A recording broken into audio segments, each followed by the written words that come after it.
السلام علیکم ورحمۃ اللہ ایوری ون، امید کرتی ہوں آپ سب خیر و عافیت سے ہوں گے انشاءاللہ۔ جی آج ہم بات کرنے جا رہے ہیں آج کی تازہ صورتحال، موسمی صورتحال پہ۔ بے شک اللہ رب العزت کی جو قدرت ہیں وہ جاں بجاں ہیں، ہر جگہ موجود ہیں، اور ایون کہ ہم اپنی مثال لے لیں تو، لیکن آج ہم بات کریں گے اللہ کی اتنی قدرتوں میں سے صرف ایک پہ، یعنی سردی کے موسم پہ۔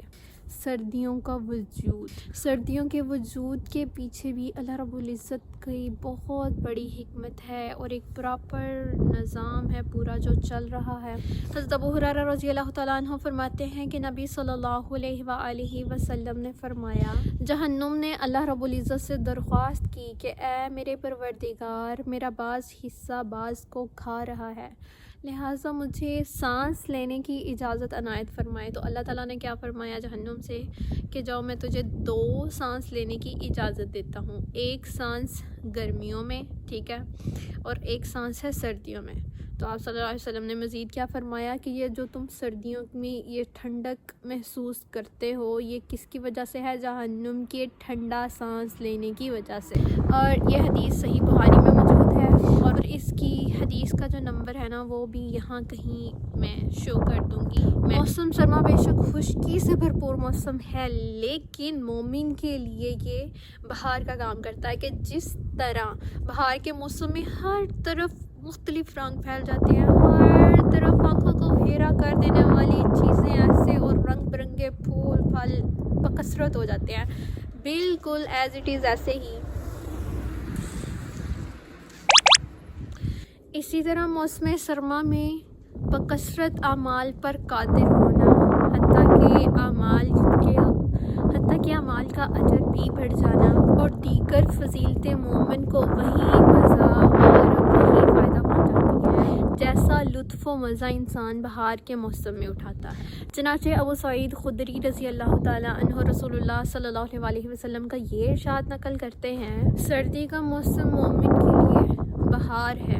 سردیوں کا دن چھوٹا ہوتا ہے، چنانچہ وہ اس میں روزہ رکھتا ہے، اور اس کی جو راتیں ہیں وہ لمبی ہوتی ہے، چنانچہ وہ اس میں قیام کرتا ہے۔ مطلب کیا ہے کہ اس کے دن اتنے چھوٹے ہوتے ہیں، دوسرا اس میں ہمیں پیاس نہیں لگتی گرمیوں کی نسبت۔ گرمیوں کے دن بہت لمبے ہوتے ہیں، جب کہ ہمیں پیاس بھی شدت کی لگتی ہے، بھوک پیاس تو سردیوں کے موسم میں یہ سب محسوس نہیں ہوتا ہے۔ تو پرسنلی اگر میں اپنا بتاؤں تو میں اگر کوشش کرتی ہوں کہ رات کو چاول رکھ لیا جائے، خیر آٹا گوندا ہوا ہو تو مطلب مجھے اس کو روٹی پکانے میں بھی کوئی الجھن محسوس نہیں ہوتی، کہ ہم اگر کچھ تھوڑا بہت بھی کھا کے نا اس ٹائم پہ ہم یعنی سحری کر لیں اور روزہ رکھ لیں تو پھر بھی بہت سکون کے ساتھ ہمارا دن جو ہے نا وہ گزر جاتا ہے، یعنی پیاس اور بھوک کی شدت وہ اس والی نہیں ہوتی۔ دوسری چیز کیا ہے کہ ہم اگر رات اس کی کیا ہے لمبی ہو جاتی ہے، راتیں لمبی ہو جاتی ہیں تو پھر ہم اس میں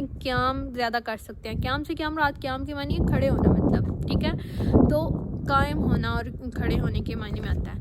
بہرحال تو ہم اس میں کیا ہے کہ ہم نوافل کی زیادتی کر سکتے ہیں۔ نماز اگر عشاء کی ہی کو لے لیں تو ہم اس کے اندر تلاوت زیادہ کر کے یعنی اس کو بڑھا سکتے ہیں۔ پھر اس کے بعد ہم تہجد میں بھی قرات کر سکتے ہیں، یعنی قرآن۔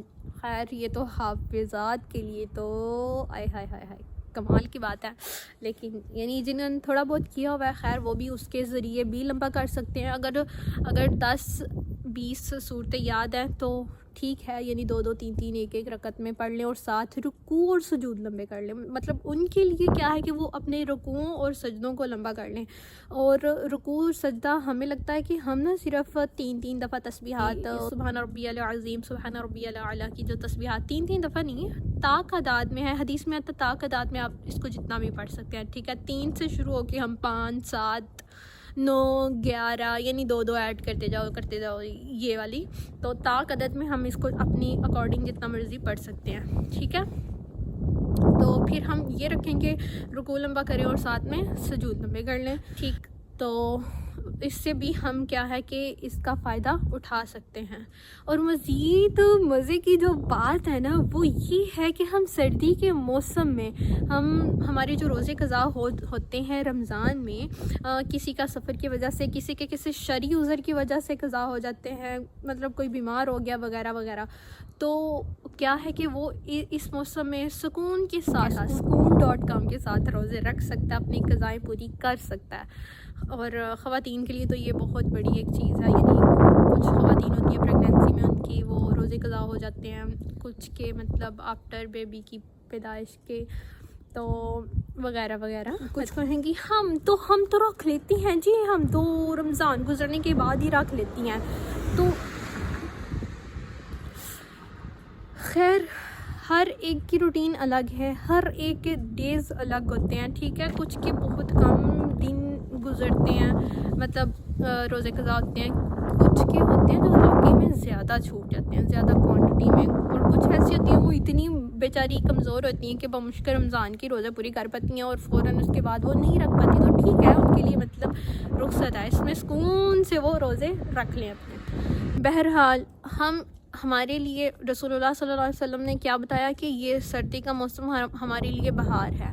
اور یہ بہار تب ہی ہے جب ہم اس کو بنائیں گے، خود سے یہ بہار بن جانی نہیں ہے. اور وہ ہم بہار کیسے بنائیں گے کہ ہم اس میں روزے رکھنے کی کوشش کریں. مطلب سوموار جمعرات کا، یعنی کوئی اسٹرگل کر رہا ہے اس چیز میں کہ وہ چاہتا ہے کہ وہ سنت کے روزے رکھنا شروع کر لے، مسنون روزے جیسے جمعرات کا اور سوموار کا رسول اللہ صلی اللہ علیہ وسلم کی عادت تھی، تو وہ سردیوں میں یہ کام کر سکتا ہے، ٹھیک ہے. اور اس کے بعد رسول اللہ صلی اللہ علیہ وسلم کی عادت شریفہ کیا تھی کہ وہ یعنی جو منتھ کے اسلامک ماہ کا 13، 14 اور 15 تاریخ، یہ 3 جو تاریخ ہوتی تھی نا، ان میں بھی روزے رکھا کرتے تھے. تو یعنی وہ کر سکتے ہیں، اس کو پریکٹس کر سکتے ہیں. یہ کم از کم اپنی زندگی میں ایک دفعہ ہم اس چیز کو، اپنی اس سنت کو زندہ کر لیں کہ ہمارے نامہ ایک کھپا ہے، یہ رونگ ہے، یہاں لکھا جائے گا نا، تو ہمارے نامہ اعمال میں یہاں لکھا جائے کہ میں اس سنت پہ بھی عمل کیا تھا، ٹھیک ہے. سو آج کے لیے اتنا ہی. مجھے لگتا ہے میں نے بہت چونچاں کر لیا. تو اللہ تعالیٰ آپ کو مجھے قبول فرمائے روزے رکھنے کے لیے بھی اور قیام کرنے کے لیے. کرنے اپنا خیال رکھیں، دعا میں یاد رکھیں. السلام علیکم.